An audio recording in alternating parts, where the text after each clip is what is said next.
Sound is one of the most direct ways the human body receives and organizes information. Unlike visual input, which must be interpreted symbolically, sound enters the nervous system as vibration. It moves through the ears, the bones, the fluids, and the tissues of the body, interacting with neural pathways and physiological systems simultaneously. For this reason, sound has long been used as a tool for regulation, communication, and healing across cultures.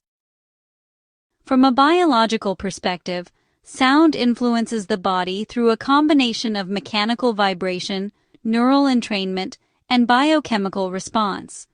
When rhythmic or harmonic sound is sustained, the nervous system begins to synchronize with it. This process, often referred to as frequency following, allows internal rhythms, such as breathing, heart rate, and brainwave activity, to align with external patterns. This alignment is one of the foundations of coherence. One of the most consistently observed physiological associations with sound practices is their influence on nitric oxide signaling. Nitric oxide is a gaseous messenger molecule involved in vasodilation, circulation, immune response, and cellular communication. You may know someone who takes nitroglycerin tablets for chest pains to increase circulation to the heart. Well, that's because nitroglycerin tablets increase nitric oxide in the body. Certain sound-related behaviors, such as humming, chanting, slow vocal toning, and rhythmically guided breathing, have been shown to increase nitric oxide availability in the bloodstream. If you know somebody with decreased blood flow to the heart, they should try humming or chanting as an adjunct to their regimen.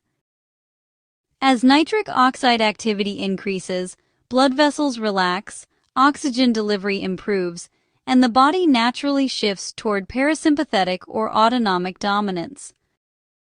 This shift supports relaxation, reduced inflammation, and improved overall systemic efficiency. In this way, sound doesn't force relaxation. It actually creates the biochemical conditions that allow the body to settle into a restorative state on its own. We are finding that the body is equipped with everything we need for healing if we stop interfering and sabotaging it. Sound also interacts with multiple neurochemical systems responsible for mood, perception, and emotional processing. Rhythmic repetition and resonant tones like binaural or solfeggio frequencies are associated with the release of endorphins, which are endogenous or internal opiate molecules that reduce pain perception and produce feelings of comfort and safety. In parallel, sound environments that calm cortical activity may also support tryptamine-related pathways, including melatonin production. Melatonin plays a role not only in sleep, but in immune modulation, neural repair, and circadian rhythm regulation. At the emotional level, sound directly engages the limbic system, including the amygdala, which governs emotions and threat detection. Certain tones and rhythms can help discharge stored emotional tension, while others quiet hyperactive stress responses. Group sound experiences further support oxytocin release, which strengthens feelings of trust, bonding, and social safety. Together, these biochemical responses help explain why sound can feel calming, emotional, and deeply integrative all at the same time. Since we now know how harmful stress is from a physical standpoint, it becomes clear that regular sound therapy can prolong life and decrease the occurrence of harmful medical conditions. The primary benefit of sound in healing contexts isn't stimulation, but coherence. When sound is structured, rhythmic, and intentional, it helps the brain, breathing, and nervous system fall into sync. This synchronization reduces internal signal noise in the body and allows its control systems to communicate more clearly and efficiently. When the body is in a coherent state, it uses less energy, stress chemicals decrease, and healing processes can work more easily. Practices like sound baths, chanting, and drumming work not because of anything mystical, but because steady rhythm and vibration give the nervous system a pattern it naturally follows. Over time, repeated exposure to coherent sound environments can function as training, making it easier for us to reach calm, regulated states, even when the sound is no longer present. Think of calm as becoming your natural and persistent state. Right now, I can't relate to anything else, but I remember the days in pharmacy when I would be clutching my chest and crying from the constant stress. This natural shift occurs from regular use of rhythmic sound due to the mechanism of neuroplasticity in the brain. These physical and brain responses don't happen in isolation. Together they create coherence, which, as we've said, is a state where the body systems work together instead of against each other. In this state, the body spends less energy, communication inside the body improves, and it becomes better able to repair and regulate itself. We aren't talking about anything cutting-edge or unorthodox here. Sound training practices like sound baths, chanting, and drumming have been used for ages to help people reach calm, balanced states. In case you've never experienced one, a sound bath uses long, steady tones that help slow brain activity and relax the nervous system. Singing bowls are commonly used as part of the sound bath. For X-Pharmacon, we've hired Swan Michelle, who's on Dr. Joe Dispenza's global team as a certified neurochange solutions consultant. Swan trains beings to evolve and change the 3D world through the health of their nervous system, to switch from survival to creation.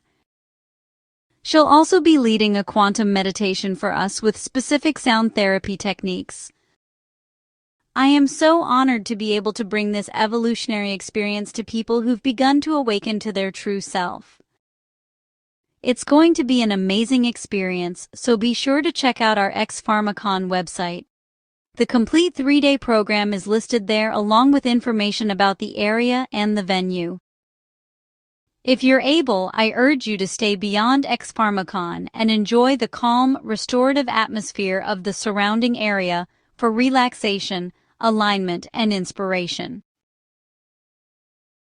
Another restorative practice is chanting, which combines breathing, vibration, and repetition to steady the body's rhythm and focus the mind. Drumming adds a clear beat, which the brain naturally follows, helping guide the body into states of calm or alertness. We have 2 very different drumming events planned.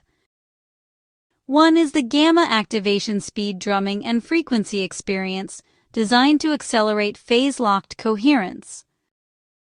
I'll link a short video explaining it in the description and on the end pop-ups.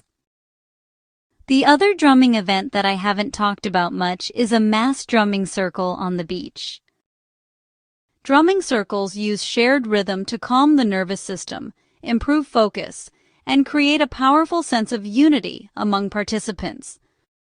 If you've never been to one, it's a loving experience, and such a large group surrounded by the energy of the water and the quartz beach should be very powerful.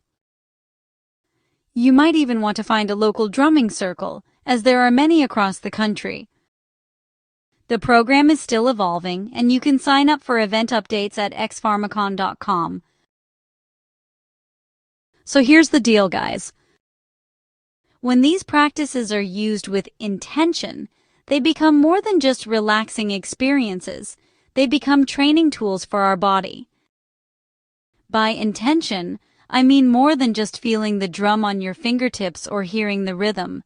That's great. But when I say intention, I mean to close your eye and focus on specific areas of your body and see or imagine them transforming with the rhythm. Believe me, I know it sounds out there, but the body wants to heal. It needs you to show it what you want to manifest. Over time, people can get better at entering calm, regulated states, noticing changes in their health, and staying balanced during stress. I understand that this is so hard for some to understand, considering that we've been told that we must rely on the medical system or matrix to be healthy. It absolutely stuns me that some countries with centralized healthcare systems can force people to use allopathic medicine. Talk about the ultimate loss of freedom. So the concept of training the body for coherence is becoming more important as new healing technologies continue to develop and a destruction of the existing medical matrix occurs. We must connect with and learn to heal our bodies both prophylactically and naturally. Looking toward the future, technologies such as medbeds aren't yet available for public use, but promise to be on the horizon. They are described as systems that support cellular repair, tissue regeneration, or physiological optimization. I think many misunderstand the technology. For such technologies to function effectively, the internal state of the individual may matter as much as the technology itself. Remember that healing isn't only mechanical, it's informational. A coherent nervous system creates clearer signals with reduced interference in the nervous system, which improves communication between the brain and body. Sound-based coherence training could prepare people to interact more effectively with advanced healing technologies by stabilizing neural rhythm, reducing stress-driven noise, and enhancing the mind-body communication. Sound can serve as a preparation to align our consciousness with our physiological processes before, during, and after medbeds. Rather than replacing medical technology, sound training could complement it, helping the body enter states that support integration, recovery, and adaptation. As understanding of consciousness, bioelectric signaling, and nervous system regulation becomes clearer, sound could become a key link between our inner experience and physical healing. Please understand that nobody is saying that sound heals everything. It's more of an understanding that sound helps the body remember how to regulate itself. It provides structure, rhythm, and resonance, conditions under which healing processes naturally function more efficiently. Sound has always been part of human culture, ritual, and medicine. Modern research is simply giving language and measurement to something long understood through experience. As we explore the future of healing technology, coherence, within the body, the mind, and the environment, may prove to be one of the most important foundations of all. Sound, in this context, isn't entertainment. It's not background. It's information, delivered through vibration, which shapes how the body organizes itself over time. Not all sound supports coherence. Certain types of sound can disrupt regulation and place stress on the nervous system. Prolonged exposure to high-decibel noise, such as industrial machinery, traffic, or excessively loud music, has been associated with elevated cortisol levels, increased blood pressure, and chronic stress activation. Irregular, unpredictable, or chaotic sound patterns, especially those with sudden spikes or distorted frequencies, can overstimulate the amygdala and reinforce threat responses. High-frequency noise pollution, constant background noise, and aggressive rhythmic overstimulation without recovery periods may contribute to anxiety, sleep disruption, and emotional fatigue. Even well-intentioned sound practices can be counterproductive if they overwhelm the listener's capacity for regulation. The difference lies not in sound itself, but in structure, intention, volume, and timing. Sound that supports healing is ordered, rhythmic, and responsive to the nervous system. Sound that harms is chaotic, excessive, or imposed without regard for the body's limits. So remember that sound doesn't heal by force. It heals by helping the body return to balance.